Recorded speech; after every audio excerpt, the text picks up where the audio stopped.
বলি diploma engineer, তাই তো? মাঠে তারা কাজ করছেন বিভিন্ন ডিপার্টমেন্টে, এবং এবার দেখেছেন সিভিল সার্ভিসে সবচেয়ে বেশি এন্ট্রি হয়েছে ইঞ্জিনিয়ারিং থেকে, 80%। তার মানে তারা মেধাবী। তো আপনারা যারা জানতে চাচ্ছেন যে এদের এই কে কত পার্সেন্ট কোথায় হবে, কারণ এটা কনসার্ন মিনিস্ট্রিতে চাকরি করে, মূলত ডেভেলপমেন্ট মিনিস্ট্রিতে ইঞ্জিনিয়াররা চাকরি করে। এখন রেগুলেটরি মিনিস্ট্রিতেও তারা কাজ করছে, জনপ্রশাসনেও তারা কাজ করতেছে। এটা কোনো জটিল সমস্যা না। তারা তাদের মিনিস্ট্রি যে কনসার্ন মিনিস্ট্রি অথবা অধিদপ্তরের মাধ্যমে, মিনিস্ট্রির মাধ্যমে এগুলো যদি আমাদের এখানে পাঠিয়ে দেয়, আমরা এখানে একটা সচিব কমিটি আছে, এর আগে জনপ্রশাসনের আমাদের ওএনএম আছে, যেখানে এগুলো অ্যানালিসিস করা হয়। এগুলো পজিটিভলি আমরা নেব, কারণ এরা আমাদের এই সন্তানের মতো মানুষ, তার চেয়েও বয়স অনেকের কম। এই ইস্যুটা সমাধানযোগ্য, একটু আলোচনার দরকার, এর জায়গা মতো প্রস্তাবটা আসতে হবে। আপনি এটা রাস্তায় সমাধান হবে না, এটা সমাধান হবে হলো কনসার্ন মিনিস্ট্রি এবং আমাদের হাইয়েস্ট একটা বডি আছে, এটাকে বলা হয় সচিব কমিটি। যে আমার পাশে ল্যান্ড সেক্রেটারি আছে, এখানে আমার এপিডি আছেন, কালকে ওনারা আসছিলেন, আমি আরেকটা মিটিংয়ে ছিলাম, মিটিংই তো বেশি থাকে, এখন মিটিং থেকে বেরোলাম। আমার মনে হয় এটা নিয়ে সবাই একটু পজিটিভলি চিন্তা করুক, আর যারা এটার স্টেক হোল্ডার, অর্থাৎ যারা বিএসসি ইঞ্জিনিয়ার বলে আর ডিপ্লোমা ইঞ্জিনিয়ার বলে, তারা তাদের এই বিষয়গুলো স্মারকলিপি আকারে, এবং অনেকে কিন্তু এগুলো নিয়ে অনেক ভালো রিসার্চ করেছেন, তাদের কাছে আইন কানুন আছে, ওগুলো যদি অ্যাটাচ করে দেয়, আমরা অল্প সময়ে এটা সমাধান করে দিতে পারবো। না, আমাদের কাছে ওইভাবে তো এই যে আমাদের শুনেছি, গতকাল তো শুনলাম, আজকে আপনারা আমাকে এই যে প্রশ্ন করতেছেন, তা আমাদের সাথে তো আপনাদের কম ইন্টারাকশন হয়, আমাদের নতুন নতুন খবর কম, তবে সামনে ভালো খবর, এবং আমরা নিশ্চয়ই দেখবেন যে তখন আপনাদেরকে ডাকবো।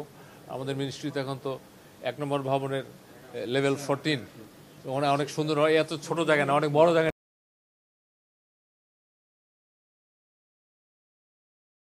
দাবিটা ওদের কোনোভাবেই ডিপ্লোমা প্রকৌশলীদের 9ম গ্রেড দেওয়া যাবে না, আর 10ম গ্রেডটা ওদেরকে দিতে হবে। এগুলো শোনেন, এটা আমি আপনি প্রশ্নটা করেছেন, আমি উত্তরটা দেই।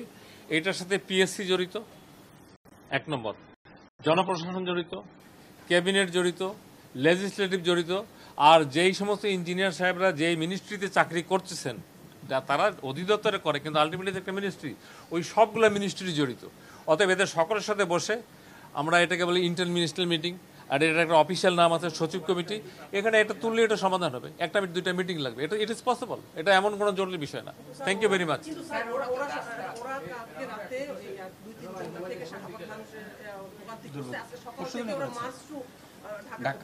এইগুলো শোনেন, আমাদের আমি এই প্রস্তাবটা যারা ভুক্তভোগী তারা তাদের মন্ত্রণালয়ের মাধ্যমে নিয়ে আসবে, আমরা এটা পজিটিভলি দেখবো এবং আমরা এটা ফেলে রাখবো না। প্রায়োরিটি তারা এটা না বুঝে, কিন্তু সেটা এই ভোগান্তি তো আমরা অফিসাররাও কম করিনি, কার কথা বলবেন? ভোগান্তি কি কম করতেছি? কিন্তু স্যার প্রশ্নটা হচ্ছে, ওরা মানে প্রকৌশলীরা এই দাবি করছে, কিন্তু ডিপ্লোমা প্রকৌশলী তারাও তো আন্দোলনে নেমে গেছে। দুইটাই তো আপনার সরকারের, বেসরকারি নিয়ে তো কোনো সমস্যা নাই। সরকারের সুবিধা যারা বেশি খায়, সমস্যা তারাই বেশি সৃষ্টি করে। এখন এনারা যে প্রস্তাব নিয়ে আসতেছেন, এটা আমরা সমাধান করার জন্য প্রস্তুত। আমাদের পিএসসি সেক্রেটারির ভিতরে আছে, দরকার হলে ডাকে আনতাম, এখন উনি বলতে পারতো, দরকার নেই। যেহেতু এগুলো আসলে পারে, আমরা তো সবাইকে ডাকবো, আর আপনাদেরকে আপনাদের মাধ্যমে যদি বললে তাড়াতাড়ি মানুষ জেনে যায়, আপনাদের মাধ্যমে জানাই দেবো যে এটা এই পর্যায়ে আছে, এটা পসিবল। রাস্তাঘাট বন্ধ করা এটা কোনো দরকার নেই, এটা ইট ইজ নট ওয়াইজ। আর এটা এই সরকারের আমলে আমরা কত যে রাস্তা বন্ধ করছি, সেদিন এটা হিসাব দেখেন নেই। তার মধ্যে আমরা সরকারি লোকরাই বেশি করছি, জনসাধারণ কম করছে। যাই হোক, আমার পরামর্শ হলো আপনার কোশ্চেনটা নিয়ে আমরা এই যে কালকে কিন্তু উনি হ্যান্ডেল করেছেন, আমি ছিলাম না, আমাদের এপিডি উনি আমাদের নেক্সট আমার মন্ত্রণালয়, আর আজকে ল্যান্ড সচিব আছেন, ভিতরে অনেক সচিব আছেন। আমি মিটিংটা শর্ট করে চলে যাই, আমার মনে হয় ভিতরে 250 অফিসার আছে এখন, ইনসাইড দি রুম 250 অফিসার আছে, তার মধ্যে অর্ধেকে বেশি সচিব। হ্যাঁ, এটা যখন যে কাগজ আসবে, আমরা কাগজ আসলে আমরা এটা প্লেস করবো। ইন্টার মিনিস্ট্রি তো আমাদের যখন যখন দরকার তার তখনই করি। এটা ক্যাবিনেট সেক্রেটারি হেডেড, আমরা এটার মেম্বার, সব সচিবরা এটার মেম্বার, এবং এখানে নেগেটিভ কিছুই নাই। শুধু যারা এটা করতেছে না বুঝে তাদেরকে যদি আপনাদের সুযোগ হয় বুঝান যে বাবা তোমরা যা চাও সুন্দর করে বুঝে তোমাদের মিনিস্ট্রির মধ্যে লিখে জায়গা মতো দিয়ে আসো, সমাধান হয়ে যাবে। Thank you very much.